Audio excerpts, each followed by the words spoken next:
Ini skandal ni dah macam skandal dalam drama Korea dalam Netflix tu.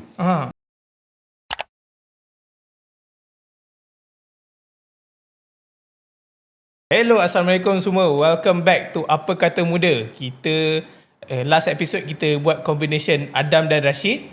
Dan hari ni kita ada special combination pula. Hari ni Adam dengan saudara Luqman Long. Assalamualaikum. Thank you for having me. Apa Kata Muda? So Luqman actually dah lama tak buat recording apa-apa, recording video, recording Apa Kata Muda, tak pernah buat lagi kan Apa Kata Muda kan? Tak pernah. So ini penampilan pertama saya. So actually kita nak ni sikit nak korek sikit sebab recently Luqman dia diumumkan dia buat comeback. So comeback kepada politik. So cuba Luqman ceritakan sikit kenapa decide untuk comeback tahun ni. Thank you Adam. Thank you semua. Apa Kata Muda? Saya tanya Adam tadi ada lagu tak Apa Kata Muda? Adam kata tak ada.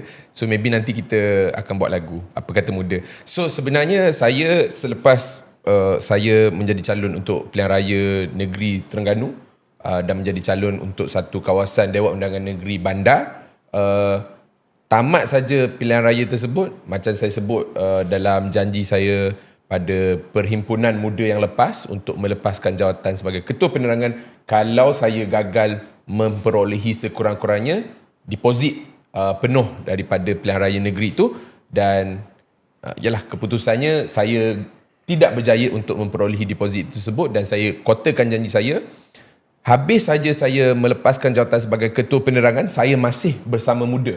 Banyak program-program muda, saya rasa saya tak pernah gagal untuk hadir dan sokong. Cuma saya yang sebagai Luqman Long yang aktif berada di barisan hadapan Parti Muda itu, saya terpaksa ketepikan sementara kerana untuk 2 tahun yang lepas saya secara aktifnya bekerja bersama salah sebuah badan bukan kerajaan berkaitan dengan pendidikan. Saya banyak kerja dengan komuniti-komuniti dalam bidang pendidikan. Saya banyak turun pergi ke sekolah, saya pergi ke Sabah, Perak, Selangor, wilayah persekutuan dan sebagainya.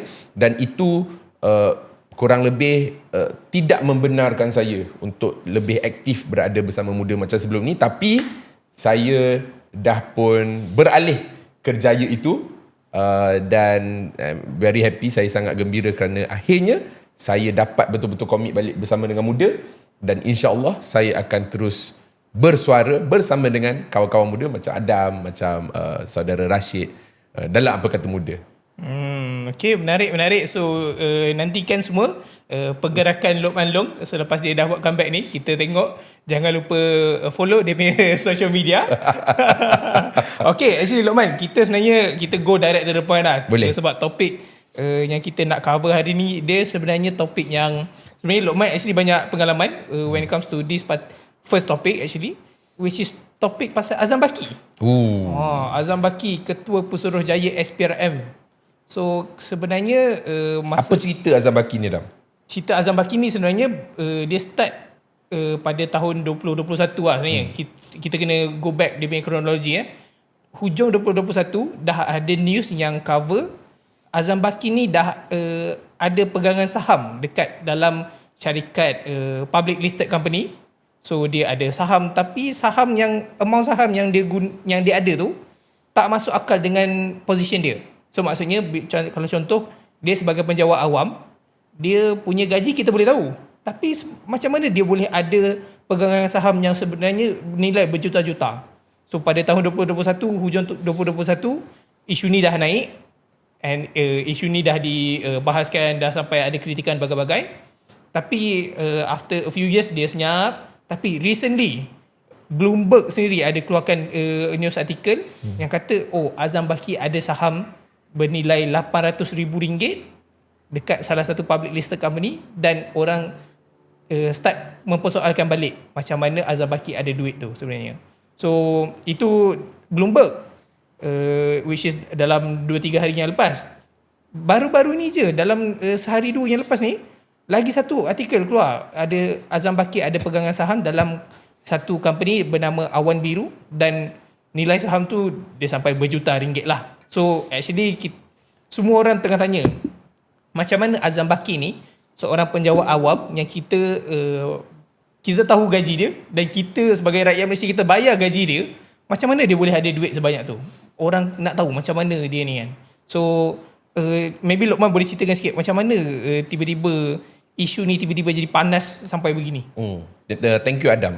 Saya rasa rakyat Malaysia sangat kenal dengan figura yang bernama Azam Baki, iaitu Ketua Pesuruhjaya SPRM. Azam Baki ni kalau kita boleh tengok dia punya sejarah pekerjaan dia ni adalah memang orang SPRM. Maksud orang SPRM ni maksudnya daripada awal kerjaya dia tu, dia sudah berada bersama dengan Suruhanjaya Pencegahan Rasuah Malaysia. So maksudnya dia tak adalah ada business background, tak ada apa-apa lah corporate Tidak. ke ini, tak ada. Dia memang orang SPRM. Ni orang kata kalau kerja Petronas, dah naik jadi majikan dekat atas, dah jadi C-suite manager dan sebagainya, orang boleh kata dia ni memang Petronas daripada awal. Sama juga dengan Azam Baki. Dia ni memang daripada awal sudah berada bersama Suruhanjaya Pencegahan Rasuah Malaysia.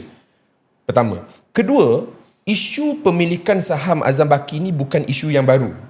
Betul, Bloomberg ada keluarkan satu pendedahan dalam skandal pemilikan saham Azam Baki yang berlaku beberapa hari yang lepas. Cuma isu pemilikan saham Azam Baki ni sudah berlaku macam yang Adam sebut, berlaku daripada tahun 2021-2022.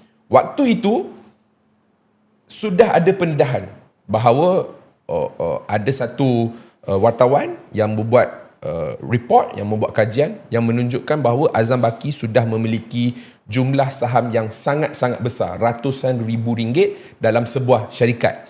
Dan kenapa benda itu jadi satu skandal, Adam? Betul Adam sebut tadi tentang isu gaji penjawat awam. Bagaimana seseorang penjawat awam boleh memiliki satu bentuk kemewahan yang luar biasa untuk memiliki saham yang harganya ratusan ke jutaan ringgit ini. Pertama.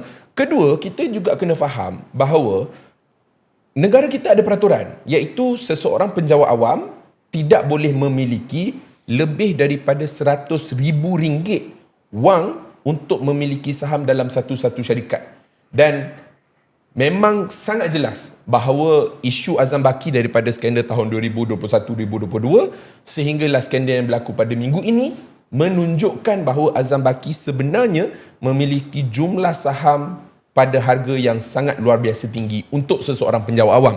Contohnya, pendedahan Bloomberg menyebut bahawa Azam Baki memiliki saham di sebuah syarikat sehingga nilaian dia adalah sekitar RM800,000. Dan yang terbaru, Malaysia Kini juga keluarkan laporan bahawa ada satu pendedahan bahawa Azam Baki memiliki saham dekat sebuah lagi syarikat lain bernilai lebih kurang 1 hingga 1.2 juta ringgit. Gila, ini kegilaan. Kerana pertama, macam mana Azam Baki boleh dapat duit? Kedua, adakah tindakan Azam Baki memiliki saham ini bersalahan ataupun melanggar peraturan penjawat awam? Jawapannya yang paling jelas, paling clear saya boleh bagi, salah. Azam Baki tidak mematuhi peraturan yang termaktub kepada penjawat awam untuk memiliki saham lebih daripada RM100,000 dalam satu-satu syarikat. Tapi actually bila kita cakap pasal yelah Azam Baki ni dia langgar peraturan perkeliling penjawat awam kan. Tapi orang akan tanya, so what? Dah dia ada duit, dia ikut suka dia lah, dia nak beli saham ikut dia kan. So cuba Lokman ceritakan sikit what are the perception yang sebenarnya orang tak nampak, apa the side effect yang actually orang tak nampak on seorang Ketua Pesuruhjaya SPRM ni, dia ada saham yang sebesar itu. Betul. In fact, beberapa hari lepas saya keluarkan kenyataan, saya ceritakan kepada orang kenapa sebenarnya seseorang penjawat awam memiliki pemilikan saham yang luar biasa banyak dengan jumlah nilai yang luar biasa tinggi ini adalah satu bentuk masalah. Sebab ada orang tanya, ada orang kata, biarlah Azam Baki, dia ada duit, dia beli saham, dia dapat keuntungan daripada saham tu daripada duit dia. Tapi itu bukan isunya.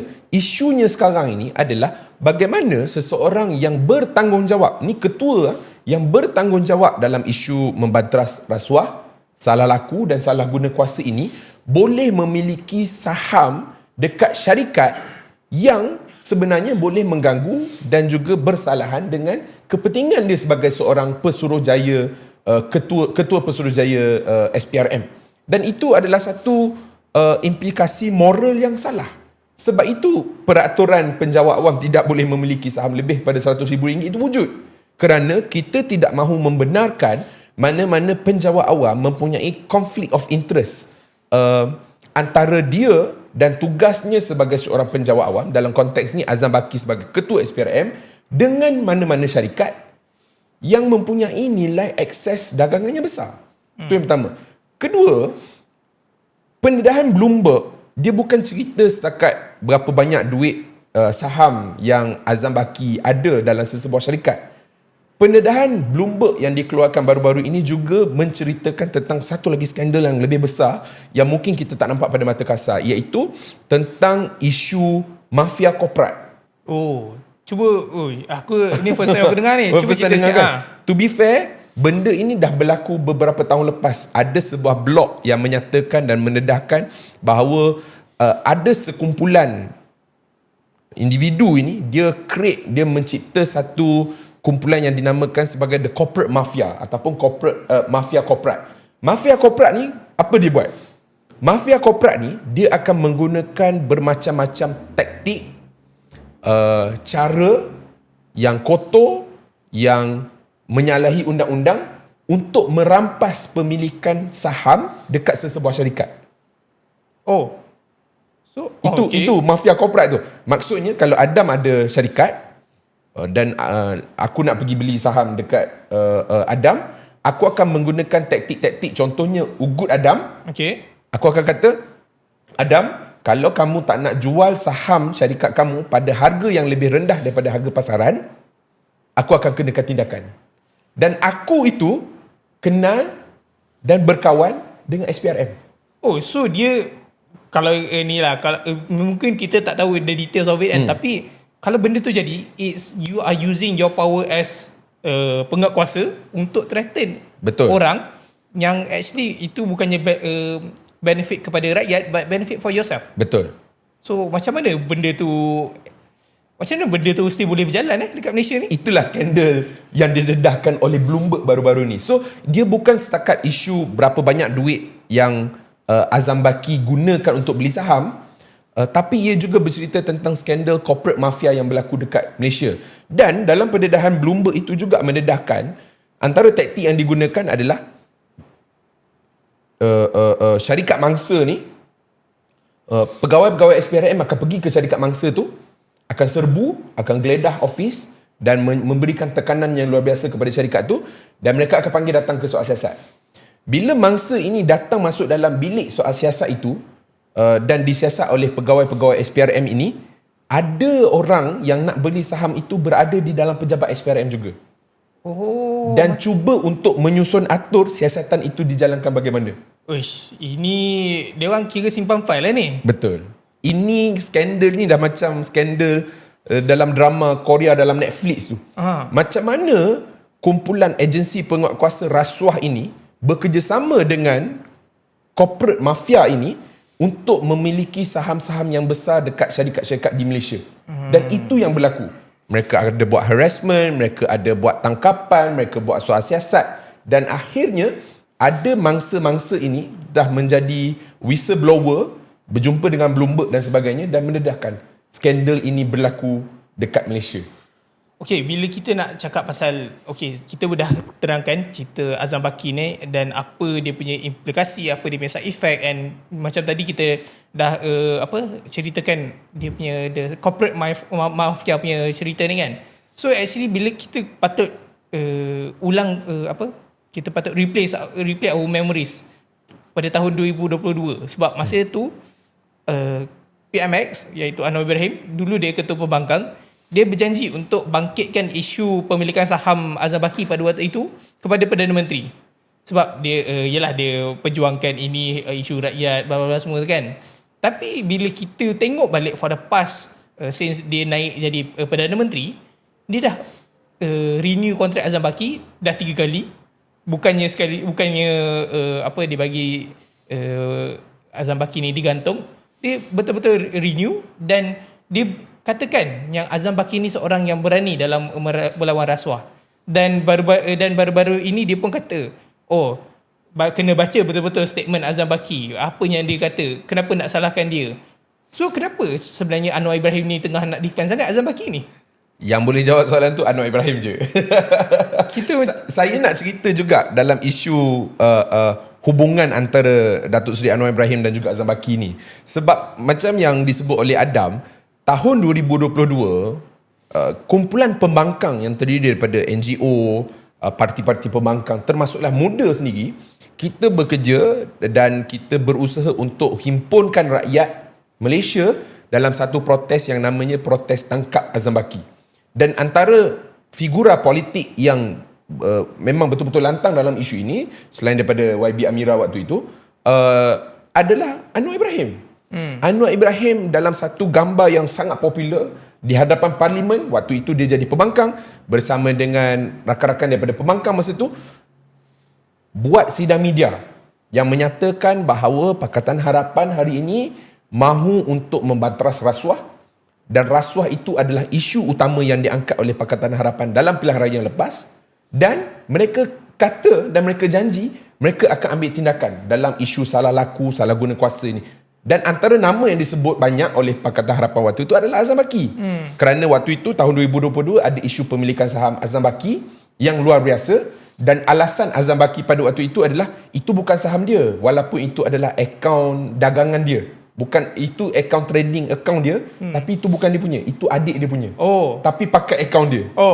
So maksudnya aku pakai akaun Luqman untuk beli saham. Betul. Tapi sebenarnya tu aku punya ni lah. Bukan Luqman punya ni lah. Alasan dia lah. Itu adalah alasan Azam Baki yang paling tak masuk akal. Tapi orang yang bagi alasan yang tak masuk akal ni dah pun disambung kontraknya oleh Datuk Seri Anwar Ibrahim balik apabila Datuk Seri Anwar jadi Perdana Menteri sampai ke hari ini. Dan kalau ikut rekod, sepatutnya Azam Baki akan habis kontraknya pada tahun 2026 pada bulan Mei, kalau tidak dipanjangkan lagi oleh Datuk Seri Anwar Ibrahim. So Azam Baki ni dia dah survive menjadi ketua Pesuruhjaya SPRM ni daripada waktu Tan Sri Muhyiddin Yassin jadi Perdana Menteri, daripada waktu Ismail Sabri jadi Perdana Menteri, daripada waktu Anwar Ibrahim jadi Perdana Menteri. Dah 3 tahun PMX tubuhkan kerajaan madani, kerajaan perpaduan, tapi Azam Baki masih lagi jadi Ketua Pesuruhjaya SPRM. Dan itu skandal yang berlaku tahun 2022. Minggu ini keluar lagi skandal baru, pemilikan saham Azam Baki yang luar biasa banyak ini. PMX sebut bahawa dia masih lagi percaya dan berpegang teguh kepada Azam Baki dan mempertahankan Azam Baki. So kiranya dulu dia kata nak tangkap, sekarang dia puji.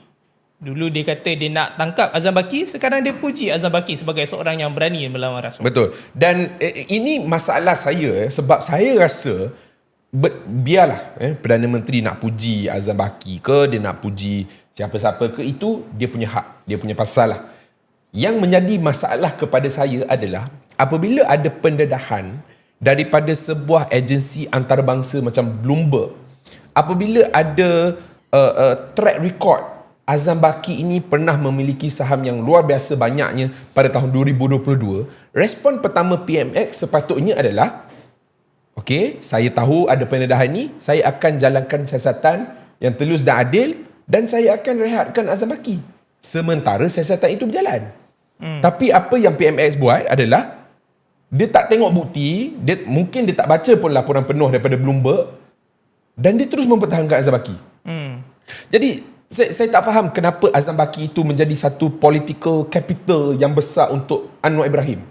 Sedangkan Azam Baki ni tak akan memenangkan Anwar Ibrahim dekat mana-mana pengundi, termasuklah penyokong Pakatan Harapan. Sebab dulu Pakatan Harapan adalah kumpulan yang bersama-sama dengan muda, dengan NGO lain turun ke jalan untuk tangkap Azam Baki. So Anwar Ibrahim kena jawab benda ni lah. Dan seeloknya Anwar Ibrahim jawab benda ni dalam parlimen. Betul. Dia kena buat sesi yang khas untuk terangkan pasal isu ni, dan betul, dia kena benarkan semua ahli parlimen, tak kira kerajaan, pembangkang, untuk tanya pasal benda ni. Sebab betul. Bila kita tengok balik news reporting regarding isu Azam Baki ni kan, benda ni sebenarnya dua-dua side tengah marah. Sebab ada daripada side kerajaan, macam contoh DAP, Tony Pua dia persoalkan macam mana Azam Baki ada duit untuk beli saham-saham sebesar itu kan. Speaker Don Johor, ahli orang kuat UMNO, Dato' Puan Zakashi kata isu ini mesti dijawab, tak boleh nak sweep under the rug. Di pihak pembangkang pula kita ada YB Amira yang utarakan kenapa benda ni kenapa benda ni tak dijawab dan kita tak boleh nak sweep under the rug. PN also Perikatan Nasional also kata Azam Baki perlu direhatkan, perlu jalankan siasatan yang betul. So sebenarnya dua-dua side yang tengah marah dengan Anwar Ibrahim sekarang ni. Jadi sebenarnya seeloknya Anwar Ibrahim memang kena jawab dalam parlimen, bagi ruang yang secukupnya untuk orang bahas. Dan sebenarnya kalau kita nak tarik balik and kita nak betul-betul buat reformasi institusi kepada MACC ni, apa cadangan yang boleh kita berikan kepada kerajaan sekarang?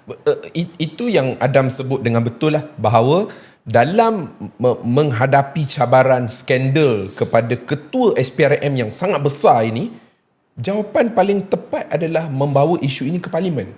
Kerana ketua Pesuruhjaya SPRM tidak sepatutnya menjadi kroni kepada mana-mana parti politik untuk sesebuah parti politik itu mempertahankan Azam Baki, kerana he is answerable to everyone. Azam Baki is answerable to the government. Azam Baki is answerable to the people. Kerana dia yang sepatutnya kena bantras rasuah, tapi dia yang terpalit dengan skandal. Ada dua orang je setakat hari ni, beberapa hari lepas ni, yang mempertahankan Azam Baki. Pertama adalah PMX. Macam saya sebut tadi, Anwar Ibrahim kata dia yakin lagi dengan Azam Baki. Dia kata suruh percaya dia kepada Azam Baki, suruh lihat dan baca kenyataan yang keluar daripada Azam Baki.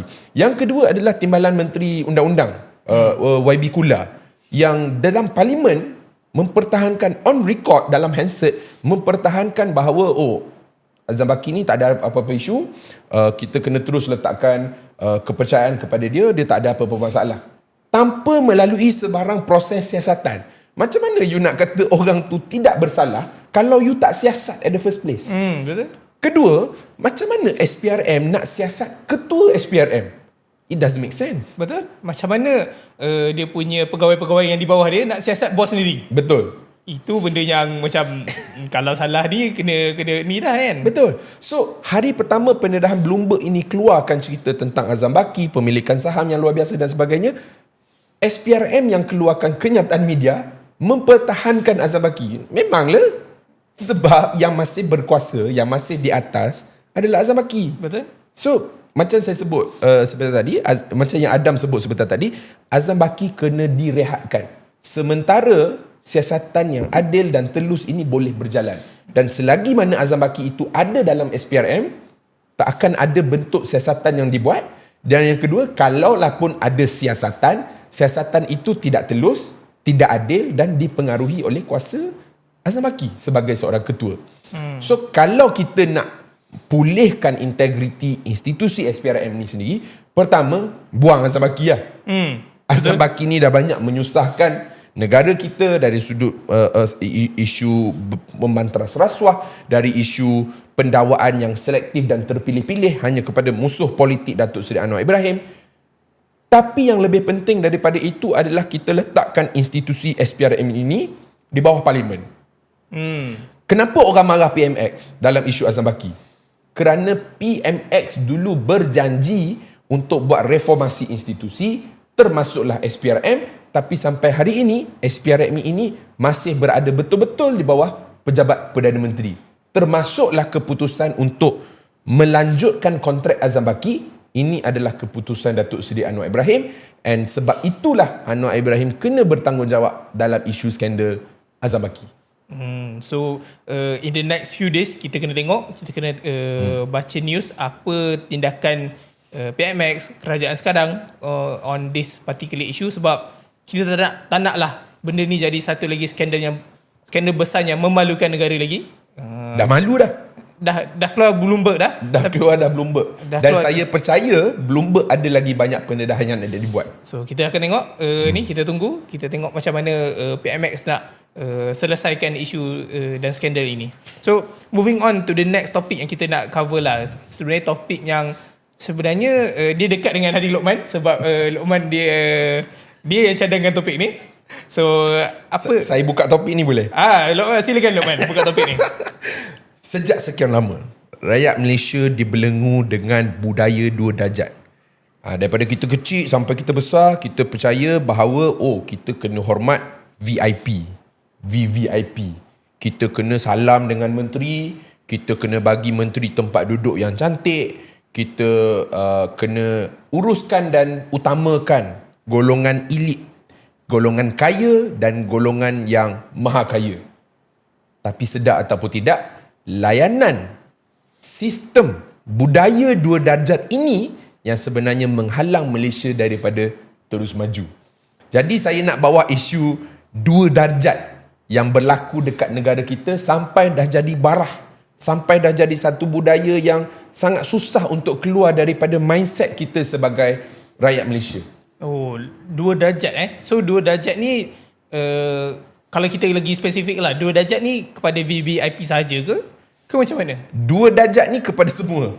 Tapi orang yang saya nak marah adalah satu, kumpulan elit politik, orang-orang politik, keluarga politik, atuk politik, dia politik, anak dia pun masuk politik.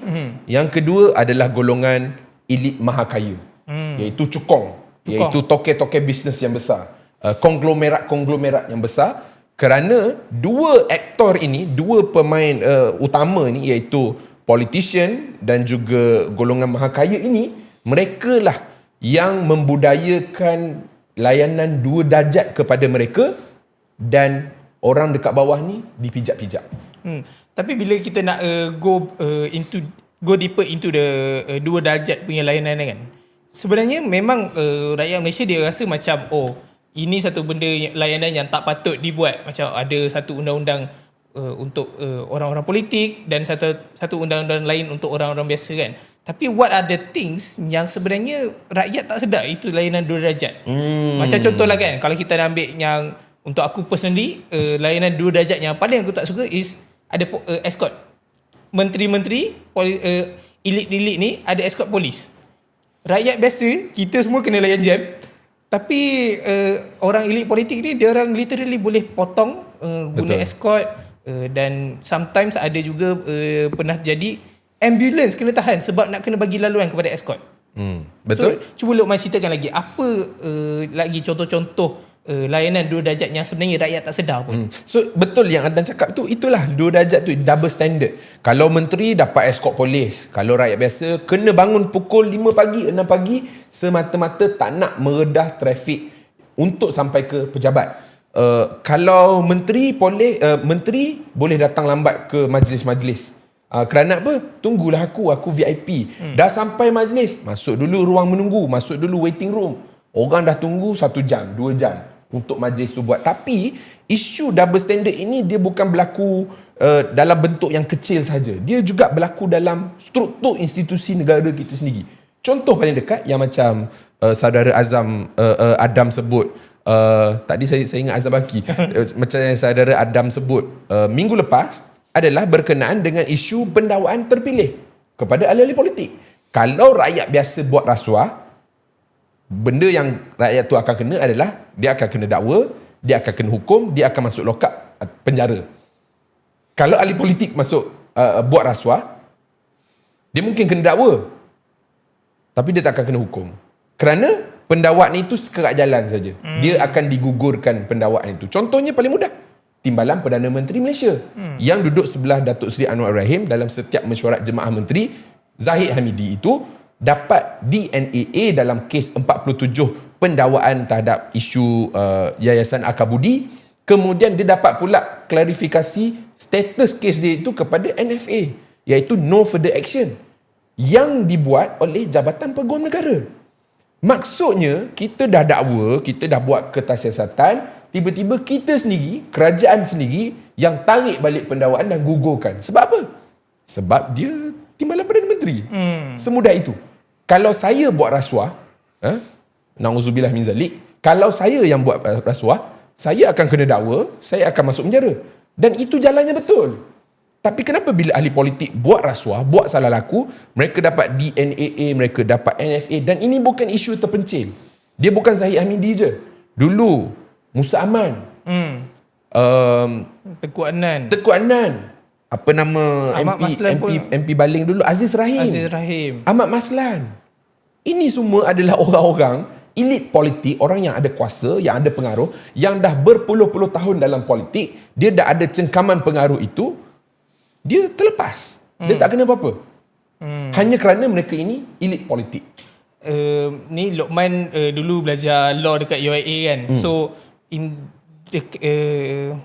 dalam undang-undang, tak kisahlah undang-undang mana pun, dia the prinsip of equality tu mesti ada kan. Betul. Tapi kenapa ada undang-undang yang satu set undang-undang untuk orang elit-elit dan satu lagi set undang-undang untuk rakyat marhain. Contoh, elit-elit politik ni, dia orang boleh pergi, dia orang bila dia orang kena dakwa, dia orang dakwa di mahkamah, dia orang boleh pergi dengan pakai baju yang mewah, pakai suit, pakai kemas. Tapi kalau orang rakyat biasa, dia kena pakai baju oren, SPRM, kena pakai baju purple. Lepas tu kalau yang elit politik boleh dapat penangguhan. Dia orang nak dapat pasport, nak pergi bercuti pun boleh dapat. Betul. Tapi orang biasa ni tak boleh. So kenapa ada layanan dua darjat dekat situ? Sebab itu dah jadi budaya. Kita dah diajar daripada kecil, memanglah tak diajar dalam bilik darjah. Tapi budaya itu adalah satu bentuk pengamalan kita dalam politik, bahawa kalau menteri kita kena hormat dia. Tambah-tambah ahli politik ini ada gelaran Datuk, Datin, Tan Sri, macam-macam lah. Gelaran-gelaran Datuk Seri dan sebagainya ini membolehkan mereka ini di mata rakyat biasa dianggap sebagai orang yang lebih penting, lebih bijak, lebih pandai dan perlu diutamakan. Termasuklah dalam isu membanteras rasuah dan salah laku. Seolah-olah kalau kita ni bekas Perdana Menteri datang ke mahkamah, boleh pakai suit kemas-kemas, ada sidang media dekat luar yang sebagainya, ada barisan peguam yang bagus-bagus sebab mereka ni ada duit, ada pengaruh, ada orang yang datang sokong dan sebagainya.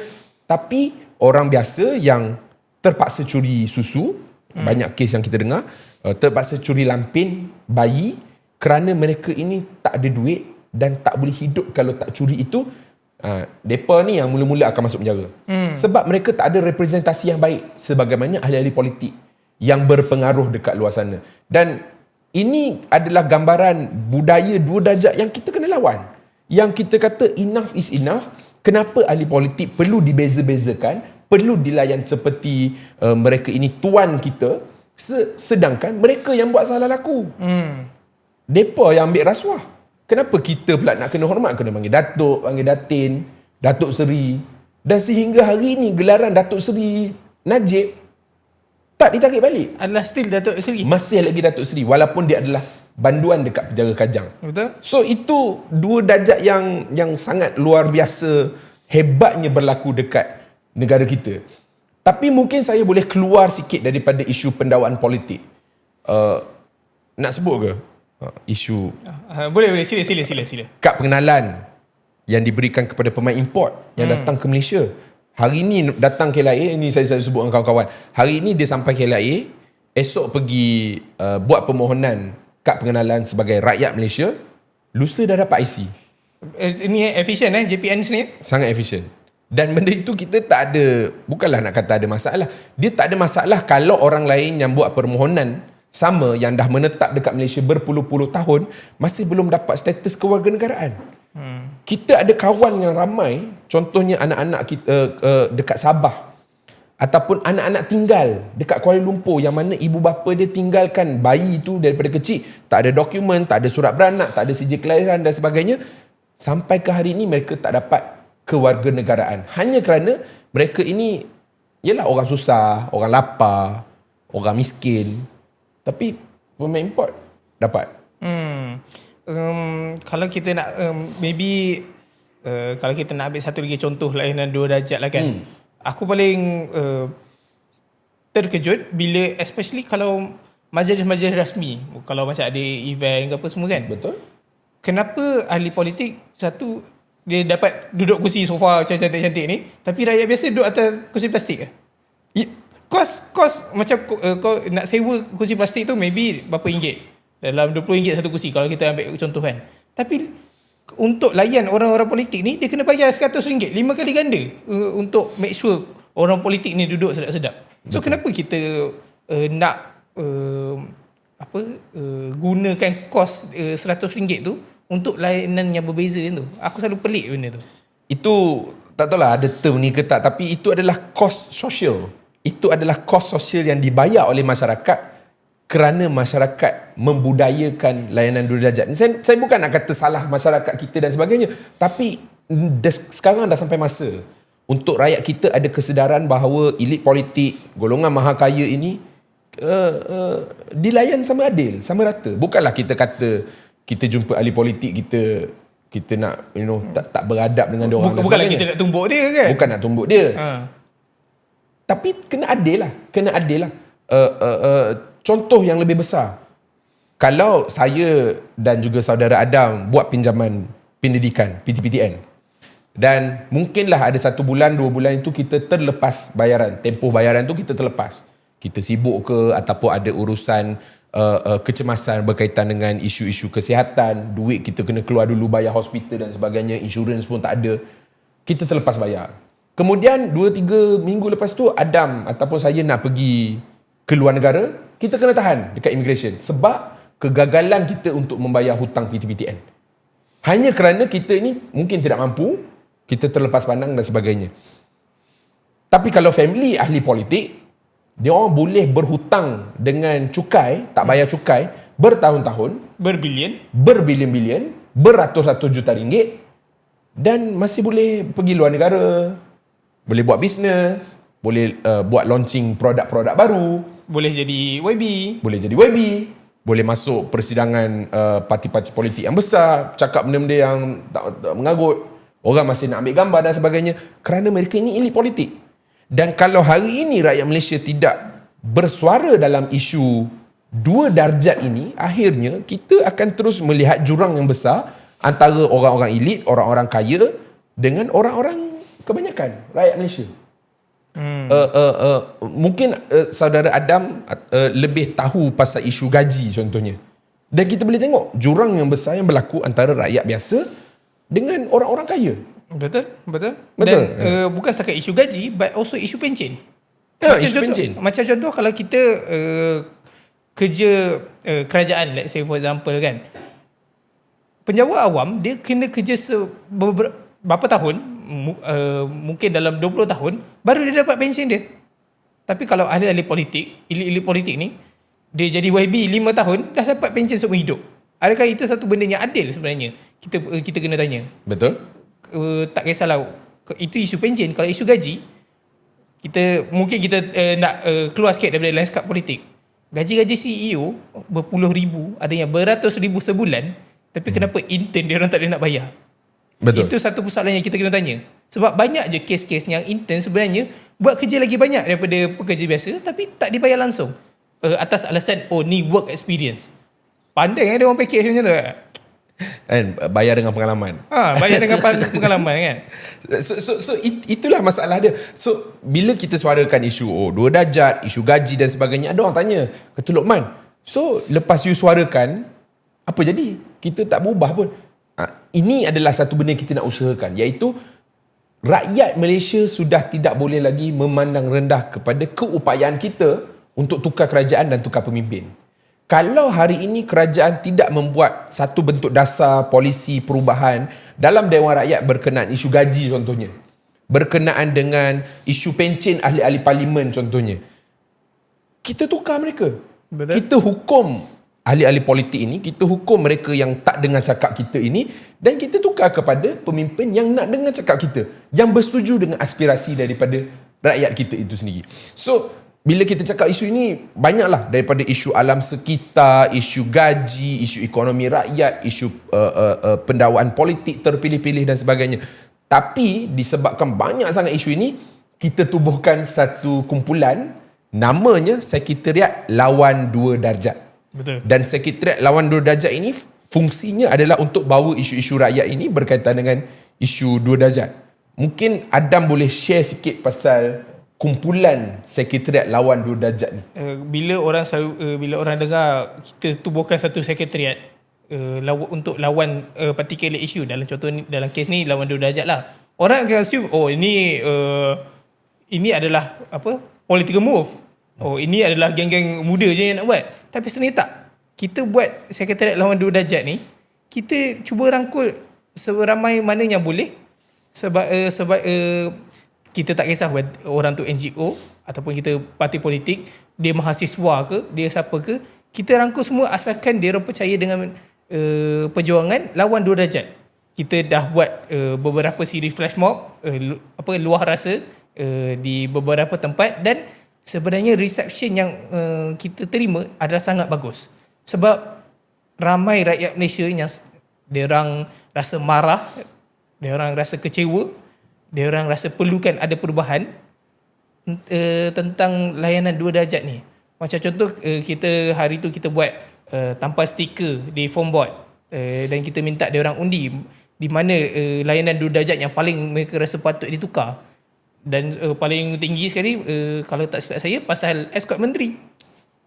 Yang Adam sebut tu lah. Ramai orang tak puas hati pasal escort menteri, dan ramai orang tak puas hati lagi pasal isu kad pengenalan. Dan ini adalah salah satu benda yang kita cuba buat sebanyak mungkin. Kita akan pergi tak kisah di mana, kita mungkin akan juga keluar daripada Lembah Kelang, kita akan pergi di semua tempat, sebab ini adalah isu rakyat, ini adalah isu rakyat Malaysia, dan sebenarnya perlu diubah layanan dua darjat ni.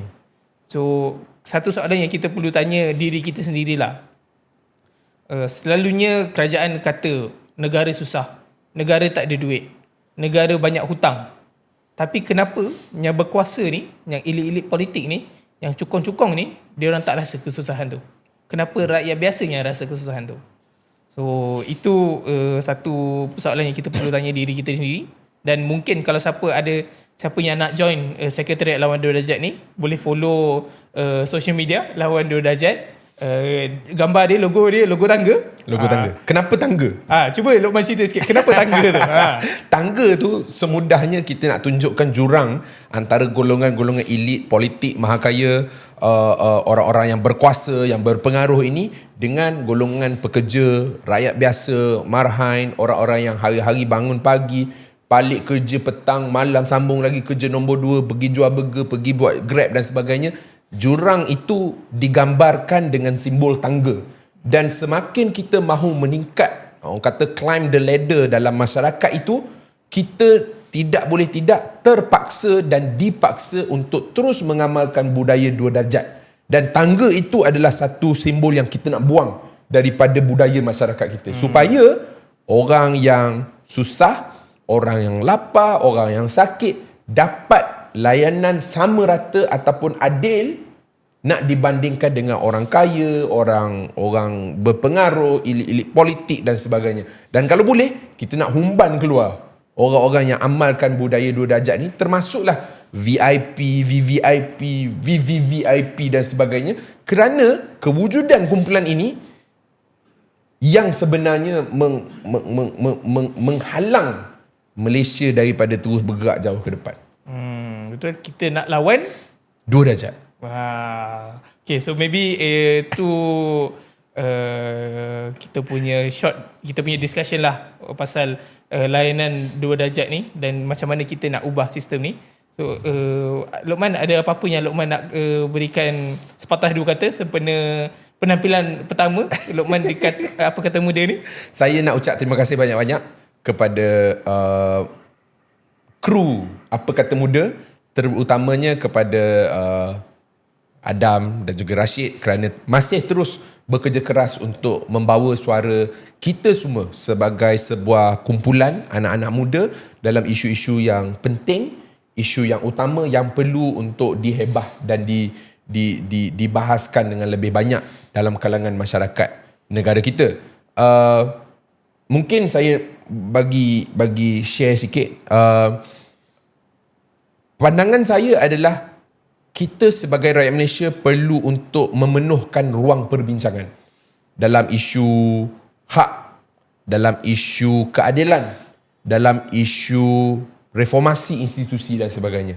Kerana kalau kita rakyat tidak bersuara, tidak bercakap, tidak minat dengan hal-hal yang penting ini, akhirnya perbualan dan perbicaraan itu hanya akan berlaku oleh kumpulan elit-elit politik.